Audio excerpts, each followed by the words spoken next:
Welcome back to Bisexual Killjoy, the place where we know bisexuality isn't a phase, it's a phenomenon. I'm Bailey, and this is Jace. In today's episode, Plurisexuals in the Myth of Platonic Purity. We're still investigating love, and today we're talking about a very special kind of love, friendship. In a world that seems to be designed for couples, with plus ones added to invitations and fairy tales promising us one true romantic soulmate, it can feel like friendship takes a back seat to more important attachments. And regardless of the strength, longevity, or commitment of a friendship bond, it feels like there's this consensus that romantic relationships are the top of the priority list and that friendship should just take a back seat.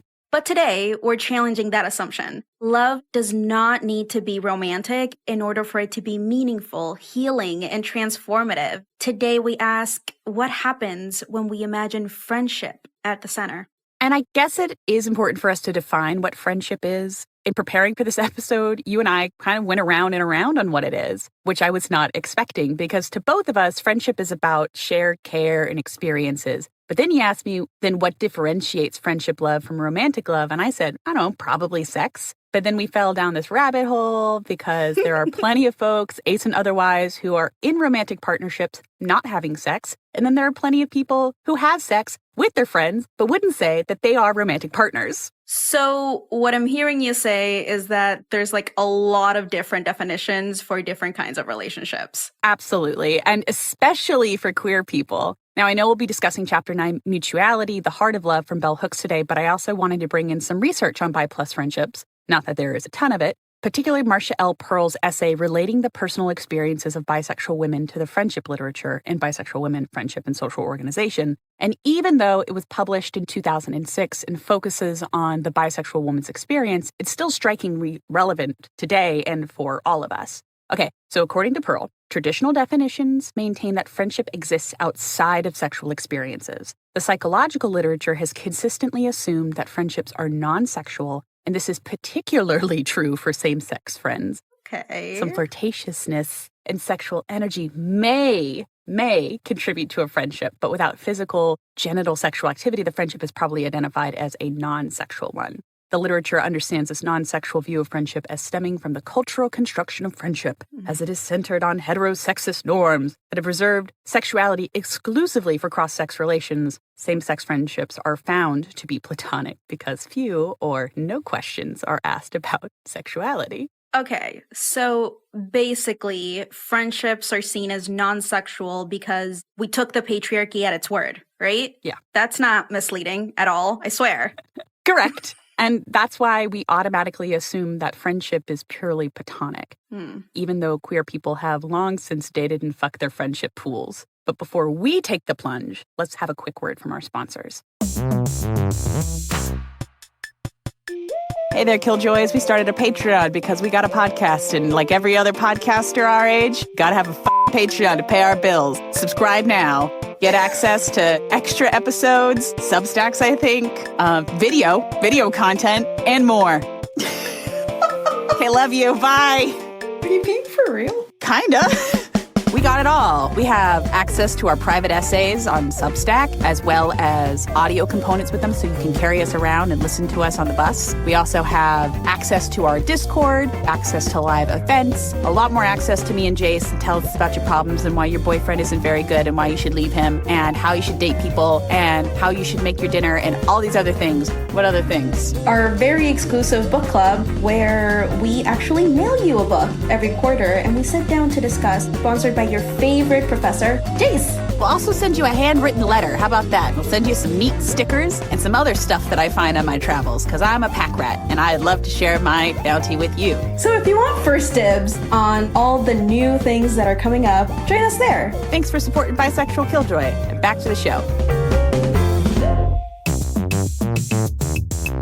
And we're back. Before deconstructing the world's assumptions about friendship, we need a solid starting point. And where better to begin than with pop culture's lessons on friendship and romance. Right, because even though our culture tells us that romance is the most important relationship, our stories often tell a different truth. Think about it. So many of the deepest, most moving stories, ones that we remember, use friendship as the emotional core. Now, I love a good rom-com as much as the next gal, but I was always more interested in the main character's best friend than I was in the guy trying to win her affection. There was something really fascinating to me about how the friend was always the one counseling the main character on what to do, what steps to take. The best friend was always the one reminding us that our main character deserved the moon and the stars, not just whatever scraps the guy wanted to give at that time. And to be fair, the way that the main character often treats the best friend is not how we would want to be treated in real life. That's fair. But I digress. For me, I've always loved movies about friendship bonds. And I think that's why Lord of the Rings is one of my favorites of all time. Not only is it about the triumph of good over evil and the cost of goodness, but it's fundamentally about the power of friendship. Like, hello, what do you think a fellowship is?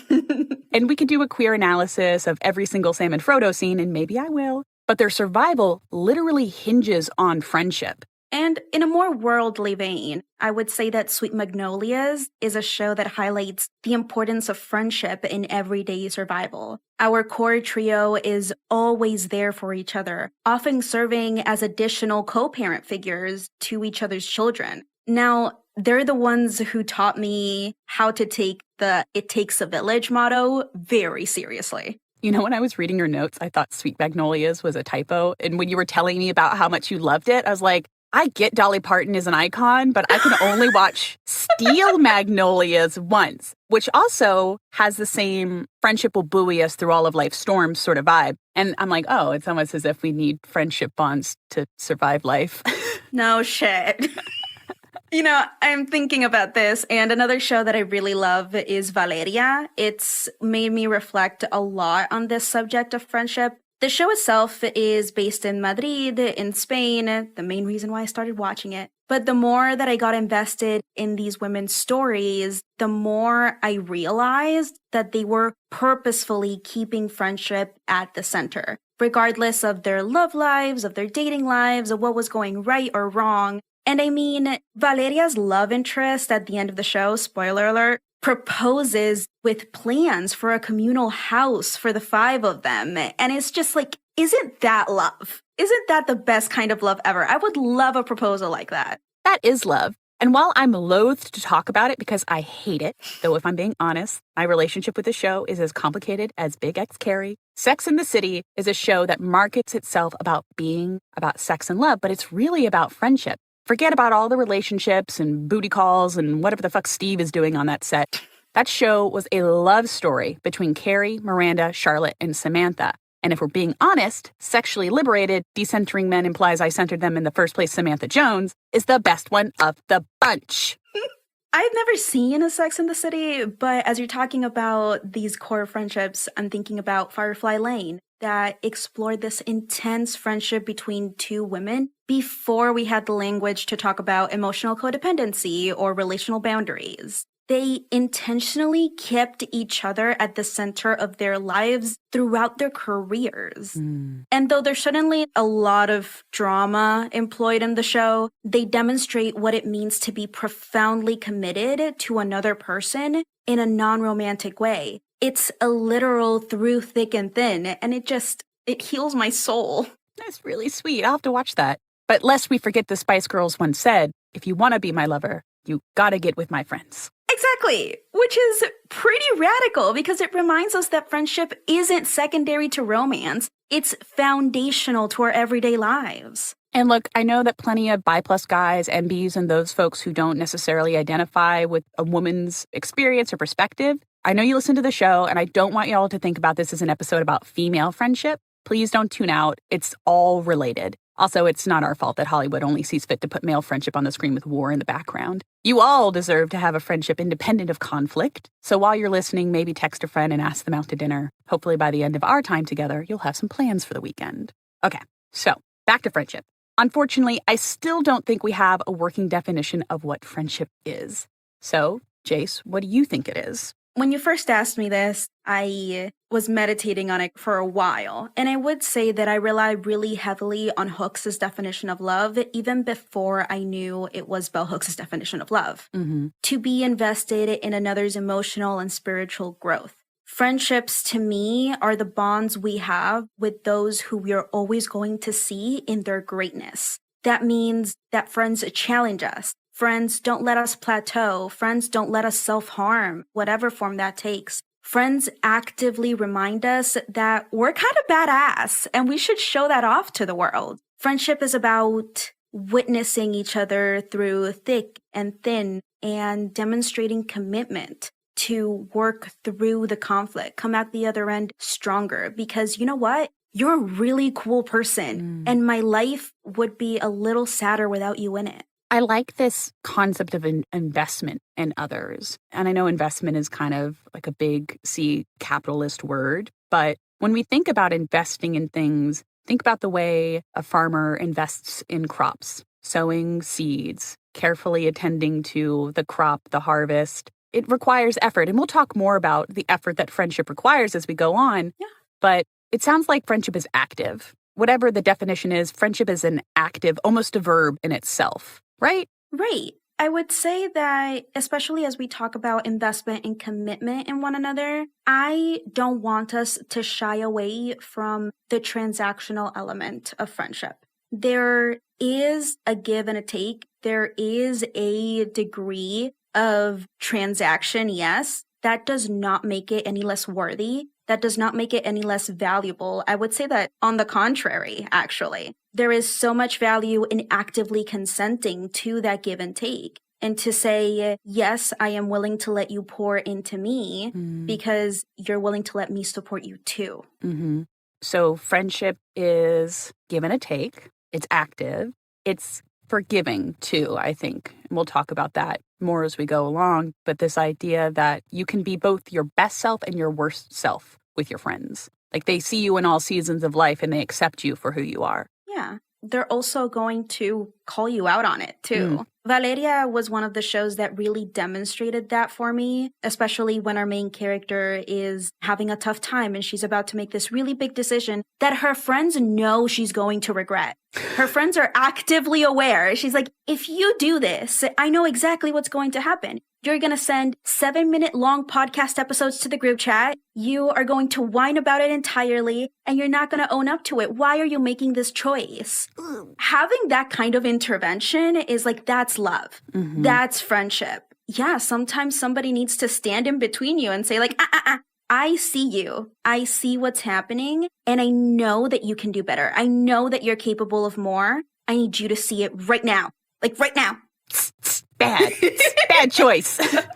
But being friends also, so you can do that, but then the person in the friendship who's being corrected, maybe we'll say, or guided, taking your friends at their word, listening to them, you know what I mean? But, not feeling broken down, but what they have to say when they call you out on your shit. It's not, how dare you? It's like, ooh, I don't like what you just said, but maybe you have some points. Gross. Yeah. And that means being vulnerable. That means being open to vulnerability. Because when somebody sees you in your greatness and calls you out for not performing at that level, there's usually some sort of hurt. There's some sort of past wound there that you have to say, listen, I see you and I know that I'm capable of more, but I am so afraid that this other thing might happen. I'm so afraid of the consequences. I'm so afraid of whatever. To work that through together, to sit in those messy feelings, that's friendship. Yeah. Now, like I said, there is some research about bi+ friendship, but it's super limited and mostly focuses either on the youth perspective or the woman's perspective. So this was written in 2006. It's the Pearl research.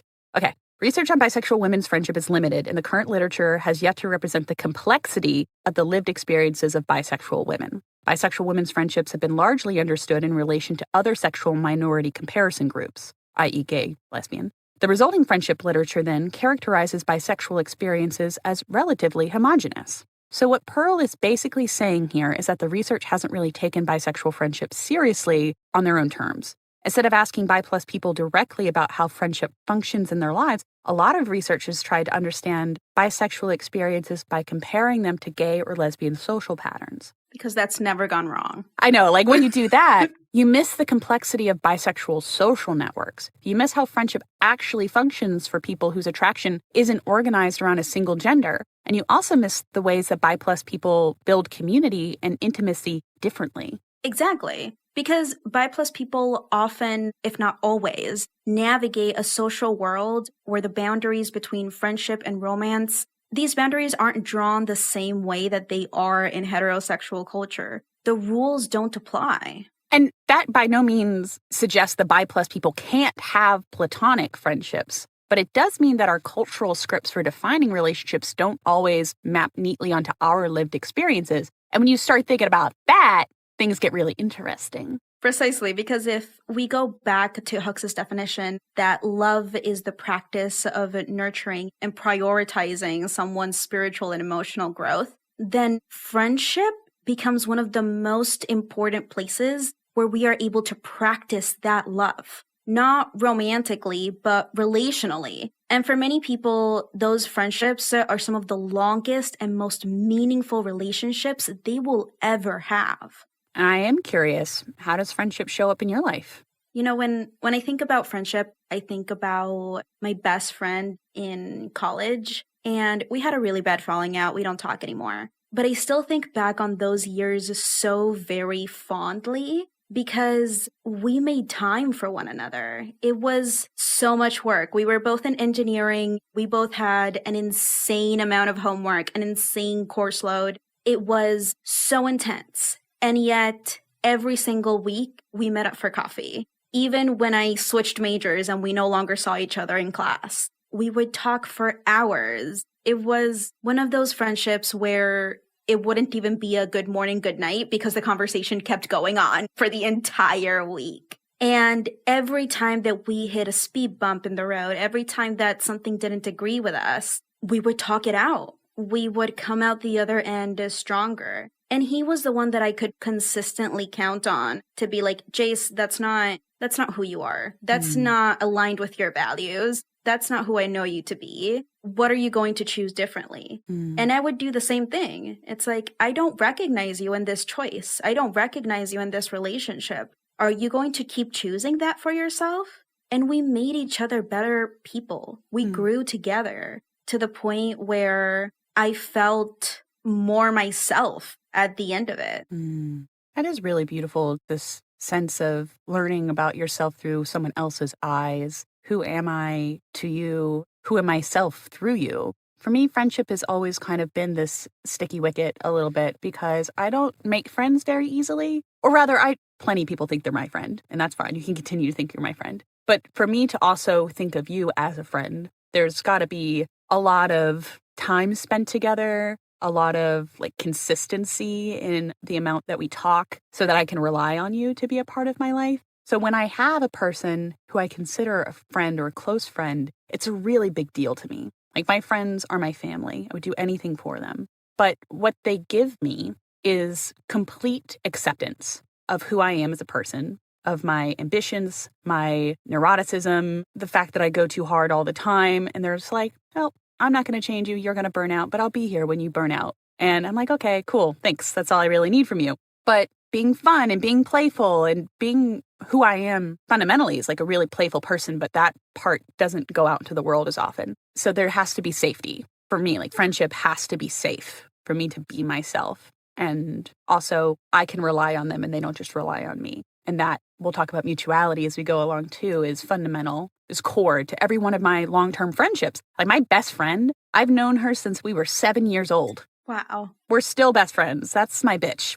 You have, Harriet, if you're listening to this, you know it already. But we have been friends since we were children, have grown up in similar but different enough circumstances. We have a shared language, shared passions, but we're very different. And I don't know, I can go to her with anything and she'll just pat me and I'm like, I'm good. I got what I needed. Awesome. Thank you. And through her, I had the safety to learn about myself. And that's what makes our friendship really beautiful, at least to me, is just we get to be who we are. Yeah. Oh my God. We've been friends for 25 years. Jesus Christ. That is so beautiful. There is such an important element of reciprocity. I think back to the most impactful friendships in my life. To me, friendship is a space for growth. It's a space where I can learn so much more about what I stand for, what are my gifts that I want to give to the world, and have them match my freak and be like, actually, yeah, you are that smart. And you know what? You should do the thing. Do the thing. It's so wonderful to know that even if I stumble, somebody is always going to be there to say, that's okay. You are a great person because I know that you're going to learn from the stumble. And I know that you're going to keep going and that's going to be even better. I think that that's really what friendship means to me. Somebody who's constantly challenging me to be a better version of myself. In a way that's fun, in a way that's playful, in a way that's embracing the challenge, not in like a mean berating sort of way. That's not nice. Friendship for me is a lot of those things, but it's also a willingness to take someone into account in your life. Even though my best friend and I live across the country from one another, I'm always thinking about, okay, how could this benefit her? How can we build towards our future together? If I won the lottery today, she'd get half of it. You know, I always want to be taking care of my friends. And I know she thinks about me the same way, especially, you know, like, where am I moving? What kind of job do I have? What kind of access to resources do I have? And how can I share them with the people that I love most? And that, I'm learning, is actually really unusual. When I talk to people and say, like, I think about my friends this way, they're like, you don't think about your partner that way? He lives here. What do you mean? You know, when I think about this discussion of like friendships and partners, I think about shows like Lucifer, right? And the whole she's my partner and how important that is. And I think about Bones too. I'm rewatching it for like the third time lately. In these shows, right, there's always like a romance attached at the end of it. But entertaining the idea of what if there was no romantic ending? What does that partnership look like anyway? That, to me, is the core of my friendships. It's very relationship anarchy of me, I'll say that. To be like, you are my partner in the sense of maybe not necessarily romantic, and maybe not necessarily we're going to join our finances in this particular way, right? But you are my partner in this project. You are my partner as we co-create something new. You are my partner as we grow into ourselves in more beautiful human ways. That partnership means complete and total commitment and investment in one another. That means that I am going to give you more than what is quote unquote acceptable or quote unquote normal in a friendship because I know that you are worth it. Jace, would you mind defining relationship anarchy for those of us who don't know what it is? Okay, so relationship anarchy, for me, it does not mean that you kind of go around and have all kinds of relationships without any kind of effective responsibility or taking others' feelings into consideration. Those are still crucial in relationship anarchy. It is about allowing each relationship and each partnership to set the terms for that particular relationship and partnership. So every single connection that I have grows from a set of agreements. These are the general rules that guide our connection. I'm honoring those as it pertains to this particular relationship. It means that there's no such thing as one size fits all. All of my romantic partners are treated this way, and all of my friends are treated that way, because that to me never made much sense. It's so funny to hear you talk about relationship anarchy because I feel like a lot of people, maybe bi-plus people specifically, are doing that already, and they just might not have language for it, or they might not know, like, oh, actually, treating all of your relationships a little bit differently is kind of unusual. Have you ever thought about that? It never struck me as unusual, but it did strike me as non-normative, right? It's not the way that movies show us how friendship works. It's not the way how we're constantly taught that friendship works. On the contrary, very often as we're growing up, friendships with someone of the opposite gender are devalued or they're pushed to be something else. Yeah. I remember in high school, I had a best friend who was a guy, and we talked about everything together. Like, we had such a great time. And then peers started being like, hey, Jace, we ship it. We ship it. Yeah. I didn't know what ship it meant. I was very much under a rock. I still am, not the point. And I was very confused. But when a fellow friend of mine did explain it to me, I was like, oh, but he's my friend, and I like him as my friend. why does it need to turn to something else? And then he asked me to be his girlfriend, and I said no because I felt so much pressure. I'm like, why is everybody insisting?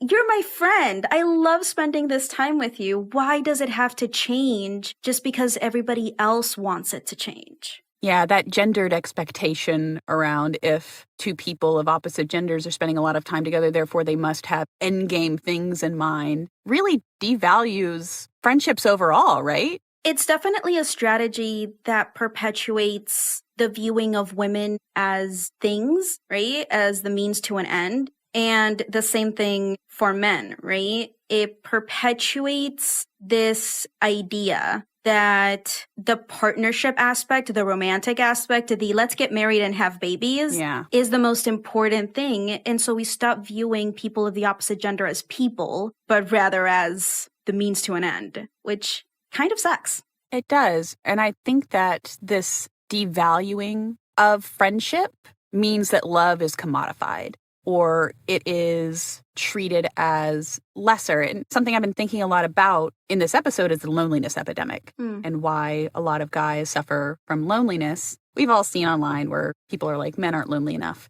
And while I'm like, I get where that's coming from, there's also the very real reality that men are not allowed to have friends because they're not allowed to be vulnerable. And friendship inherently requires vulnerability in order to connect with someone on a long-term basis instead of just having like this casual, I see him every Thursday, we fish together in silence, and like that's our friendship. But because of the rise of the loneliness epidemic everywhere, friendship has been outsourced. Relationships have been outsourced. I really want to watch this new Brendan Fraser movie where he is a companion in Japan. Like you can hire someone to play your dad or to play an uncle or somebody. He plays a white guy who goes to parties and stuff like that. But it's supposed to be a really tender meditation on the commodification of friendship bonds, familial bonds. And I don't know if I can watch it because I think it's going to make me really sad because it's true. As we exist in late-stage capitalism, even the human connection can be bought for a price, and someone can pretend to love you or like you or connect with you. Does it make you sad? It's sad. It stems from the belief that in order for something to be valuable, it needs to cost money.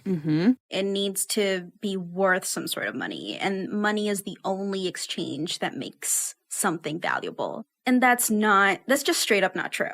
There's a lot of labor that people can do, that people already do, that deserves compensation. And that is important to talk about. At the same time, in order for us to build a world where love is our main ethic, it is what we do, we need to start seeing value in exchanges that do not involve an exchange of money and currency in whatever way it is. What's really important to mention here, women are the ones who are very typically taught to engage in this practice of holding space, listening, being caregivers, providers in this emotional way. It becomes a question, right?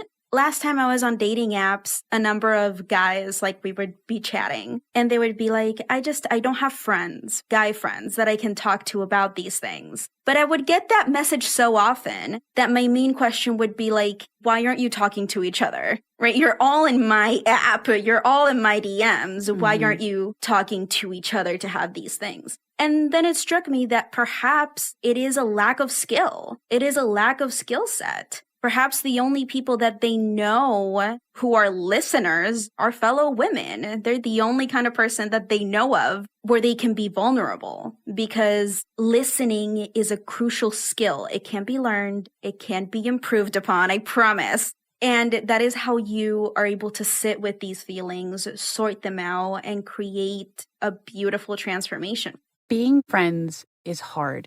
Being a listener is hard. And unfortunately, I find that folks aren't up to the challenge of making friends because you can seek convenience somewhere else. You can get connection somewhere else. And if someone upsets you, you block them, you ghost them, you throw them away as though they were a thing, right? Yeah. Bell Hooks talks about that. She says, living in a culture where we are encouraged to seek a quick release from any pain or discomfort has fostered a nation of individuals who are easily devastated by emotional pain, however relative. When we face pain in relationships, our first response is often to sever bonds rather than to maintain a commitment. And this is so important to highlight because we have to focus on repair. We have to focus on effort when we talk about friendships. It is not okay for us to sever a bond just because you're slightly uncomfortable. I would say that it's not healthy, not at all. It's not. I mean, I don't have any historical data to say, oh yeah, folks were just having these long, heartfelt conversations after they had arguments in the 1800s and everything was good and unicorns and shit like that.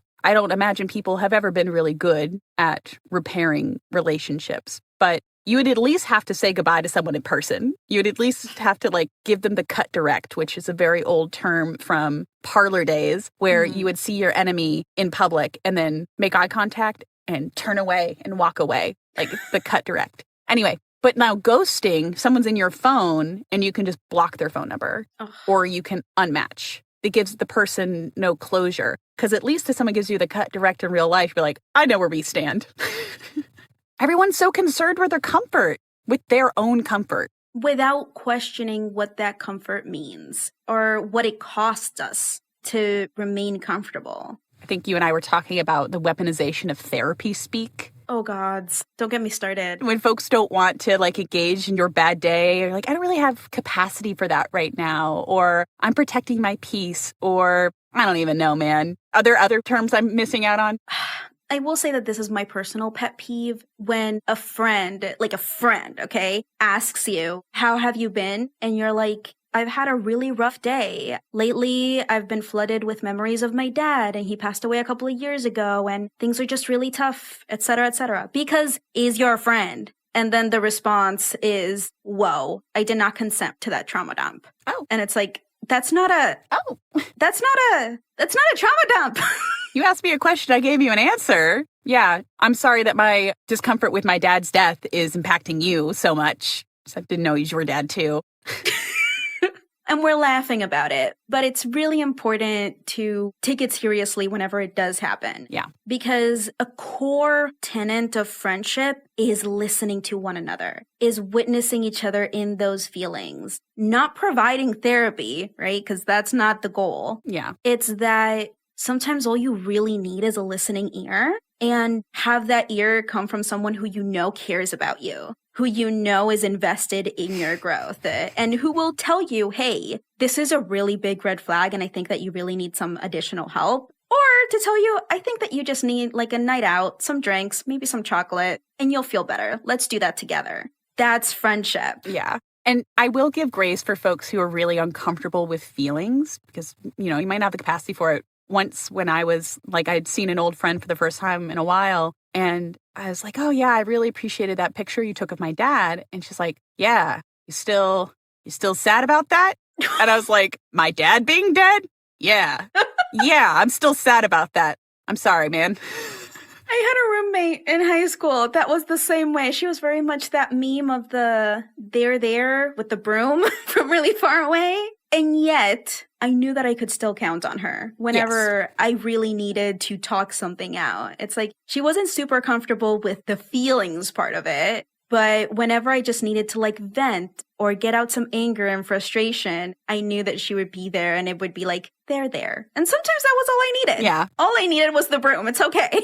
Which is to say everyone has different talents. That's why we have lots of friends and we engage with them because they bring something different to our relationship. But what happens when we get into fights with some people who say they're our friends and actually they're just spectators in our lives? All of a sudden our conflict is abuse or our disagreement is violence. And I just don't feel safe right now. I can't actually be friends with people like that. And we're not. They might think they're my friend, like I said, and I'm not their friend. And that is just what it is. I will be your school counselor. That's who I should be in your life. But we're not friends.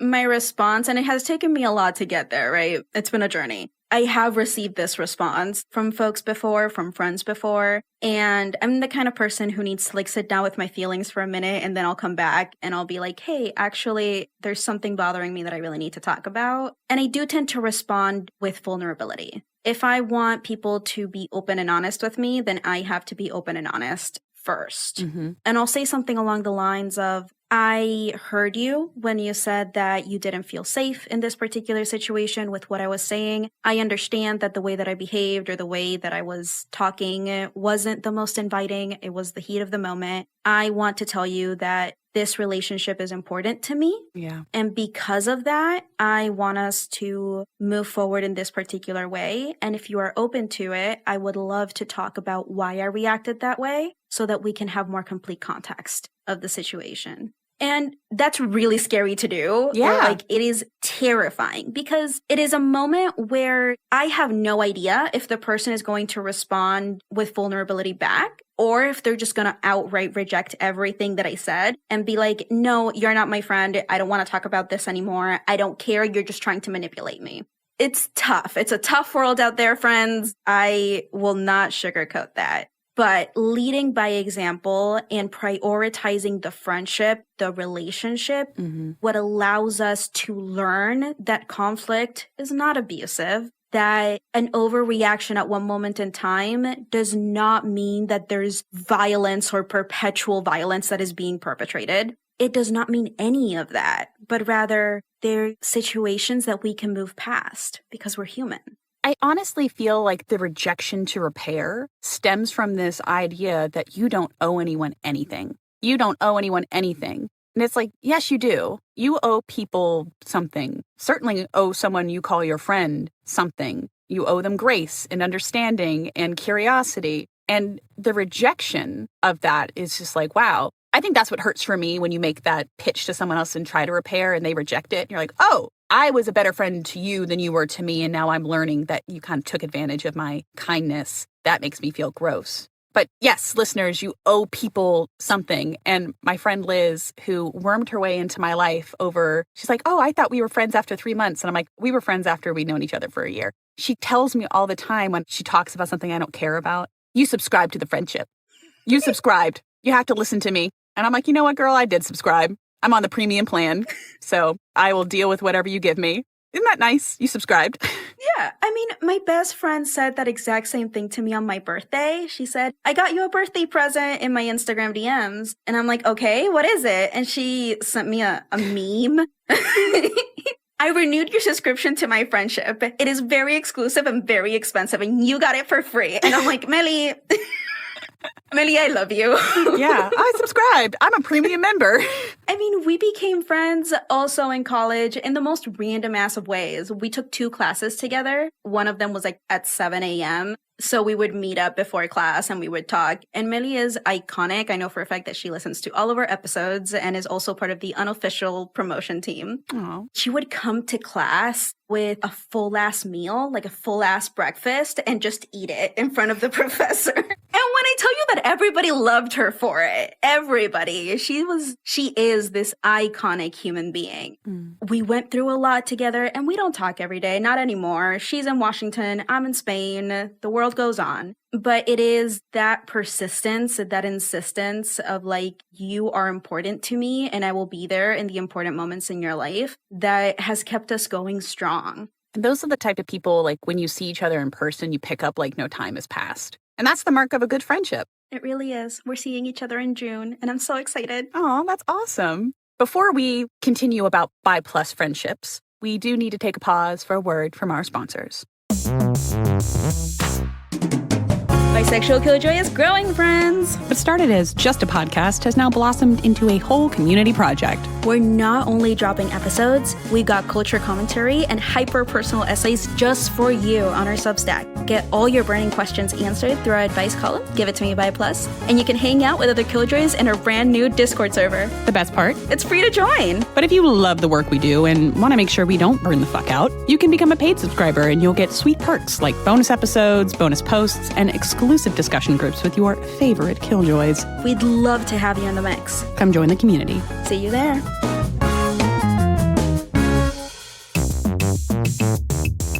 And we're back. Now, as promised, we are going to talk about bi+ friendships specifically. And you may have gathered that research in this realm is thin on the ground. So we're going to rely heavily on hooks and our own suspicions for what makes us bi+ people great at friendship. We're grounding ourselves in Chapter 9, Mutuality. Now, Hooks expands heavily on romantic love in this chapter. She emphasizes the importance of having a romantic partner that can be, well, a partner, an equal you can build a home with, a fellow peer, an adult. Wow. Radical.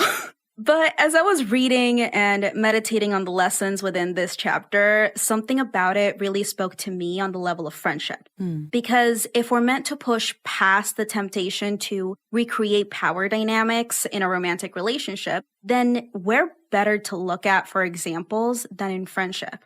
Very often, romantic relationships are the space where old patterns surface, especially those that have to do with control over another human being and their actions. I'd wager that this is because of the abundant literature on how to, quote-unquote, seduce or catch a husband or wife. The books and manuals that focus on these kinds of partnerships are invested, so invested, in maintaining the status quo of gender roles and patriarchal values. Because if you don't get married and have babies, how is capitalism going to perpetuate itself? But friendship is different. For friendship to truly flourish, there must be a mutual recognition of sovereignty and agency. You cannot control what your friend does or doesn't do, but you can control your own responses and reactions. When friendships begin from a place of, hey, you're cool, I'd like to spend more time with you, there's an inherent recognition of the value that that person brings to the world, and by extension, what they're offering you in friendship. You know, my mother is a really, really good example of this. Like me, she doesn't have a ton of friends in her life. She's a doer. She often finds herself in places of authority. She fixes problems. She takes care of people. But once in a while, she'll meet someone who matches her freak. She started volunteering at this local community garden where she met a lady who's been running the show for a really long time. And she showed up like 2 or 3 times. And the lady's like, "Oh, you're back again?" And my mom was like, "Yeah, I want to volunteer." And apparently this lady had never had a volunteer before, aside from the local schools and troops that come to harvest for credit or badges or life lessons or something. Anyway, they really quickly became friends, and they started giving each other eggs and baked goods, and then they started hanging out with one another at each other's houses. And it's just really cute. And it makes me really happy to see my mom have someone in her life that gives as much as she takes. Yeah, this give and take is the practice of love. When we give freely, we are in communion with others. It is a foundational way in which we are able to understand that there is truly enough of everything for everyone. Hooks writes, "Through giving to each other, we learn how to experience mutuality. To heal the gender war rooted in struggles of power, women and men who choose to make mutuality the basis of their bond, ensuring that each person's growth matters and is nurtured. This enhances our power to know joy. Friendships require effort, and there has to be a mutual give and take in order for friendship to flourish. And that can be in a very literal sense. I know that I am someone who loves giving gifts. So many. Like, I think even before we met, Bailey, I was like, let me just send Bailey a care package with a bunch of things. Because that felt so important to me in sense of like, you are important to me. And in order for that mutuality to be evident and clear, we cannot shy away from recognizing that we are invested in one another. From a place of agency and accountability, we are still connected to one another because we provide for one another. In bi plus friendships, this idea of mutuality really stands out because when you are bi plus, you're operating outside of the usual gendered scripts that structure heterosexual relationships. And a lot of social interactions between men and women rely on these unspoken assumptions about how people are supposed to behave, i.e., who leads, who follows. But when you're bi plus, those assumptions don't always work. Our friendships and relationships can't rely on the same heterosexually coded interaction, so the emphasis on mutual recognition and communication becomes much more explicit. Right. Because bisexuality kind of forces you to ask the questions that other people are allowed to just skip. If your world isn't organized around a single gender dynamic, then you can't rely on scripts. You have to talk about things. You have to ask what something means. What does this person want? What the boundaries are. And that means that relationships, whether they're friendships, romances, or something that doesn't fit in between those, we have to develop intentional conversations rather than assumptions. And I think that what's really interesting here is that by just asking those questions opens the door for a deeper kind of intimacy. There is intimacy in our relationships, all of them. When we clarify our expectations instead of assuming them, we end up having conversations that many people never have with their closest friends. We talk about boundaries, we talk about attraction, we talk about what care looks like for each of us. And in doing that, we are able to prioritize our own growth and our friends' growth in ways that echo bell hooks' definition of love. Those conversations turn into spaces where people can actually be seen and understood. And that kind of intimacy really strengthens the relationship.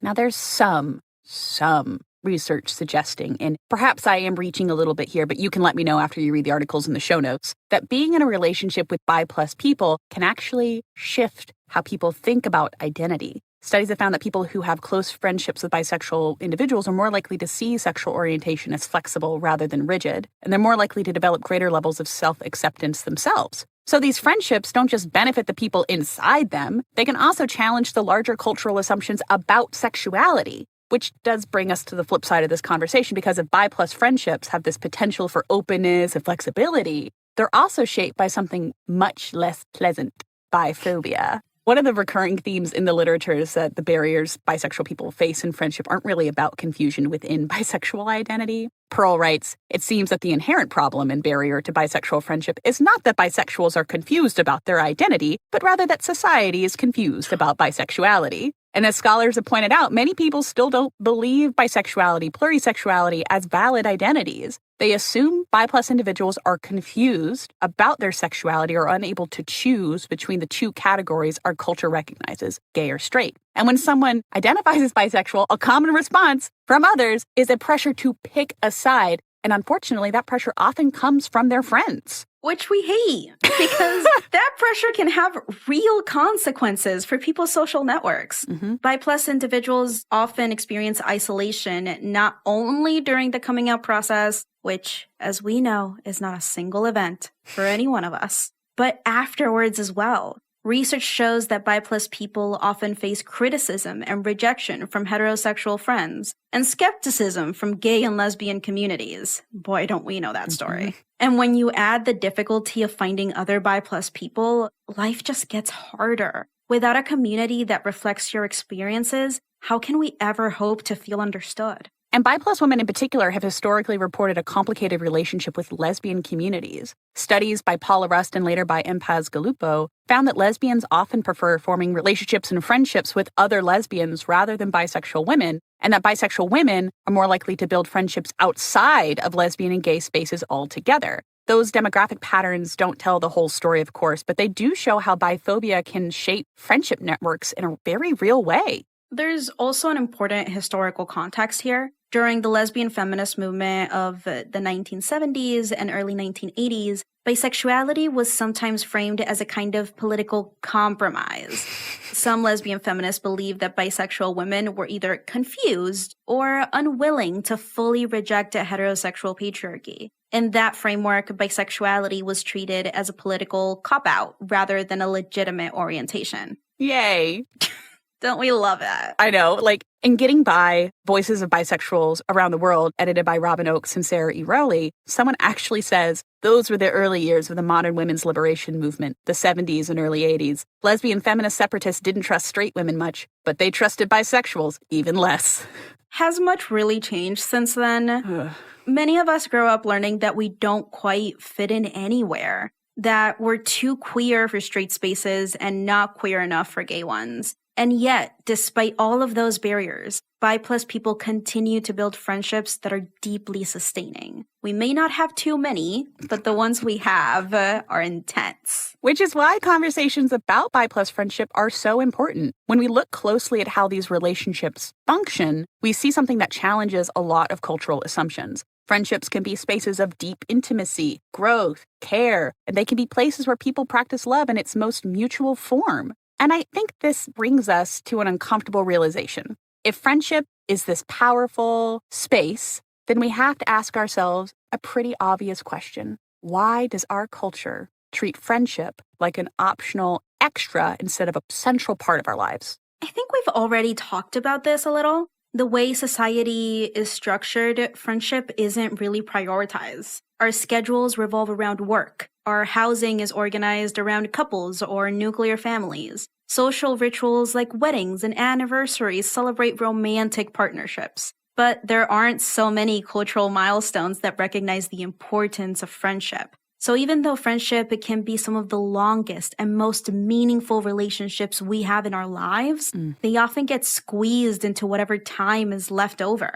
And that becomes especially noticeable when we get older, because sustaining friendships in adulthood takes a lot of effort. The days where you were friends with people because you saw them 5 times a week are long gone. Now, even a once-a-month commitment feels like a load of effort. Everyone's calendars are full. Everyone's tired. The world is on fire. The demands of work or family take priority. And it's very, very, very easy for friendships to drift because people are busy and people assume that being a low-maintenance friend is the best way to be a part of someone's life. But Bell Hooks actually addresses this problem directly when she talks about the practice of love. Remember when we said friendship was a verb? She reminds us that love isn't just a feeling. It's something that requires time and attention. And she writes that the way we work in the society leaves people so physically and emotionally exhausted that they often feel like they don't have the energy to practice love at all. And I think that's really important here because friendship is one of the places where we practice love most consistently. But it's also one of the first relationships to get neglected when time gets scarce. Friendships are important precisely because they take effort.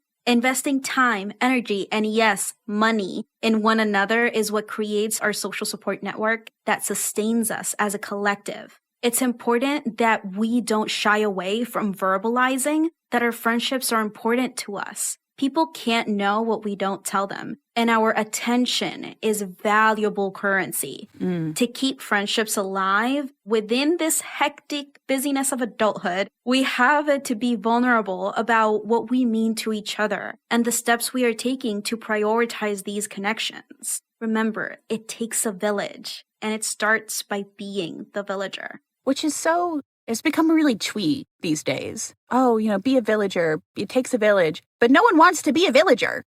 Everyone wants to be Belle in this poor provincial town. No one wants to be the fucking baker, okay? Look, some of us have to be bakers and shoemakers and candlestick makers, okay? Honestly, that poor provincial town seems dope as shit at this point in my life. Like, I'd move there expeditiously if I could sell books. This concept of being a villager, which we all used to be at some point before the Industrial Revolution, I digress, is not glamorous work.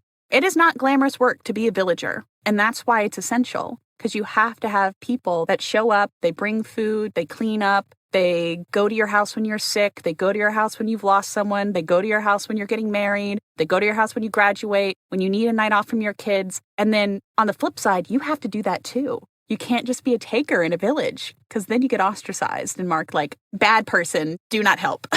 Precisely, and rightly so, right? You have to engage in the mutuality of it all. Yeah. It has to be reciprocal. Sometimes those are intangible things like listening and time. A lot more often, it's very tangible things. It's about bringing the baked goods. It's about bringing the gifts for the housewarming party, for the baby shower. It's about spending money on a dinner out.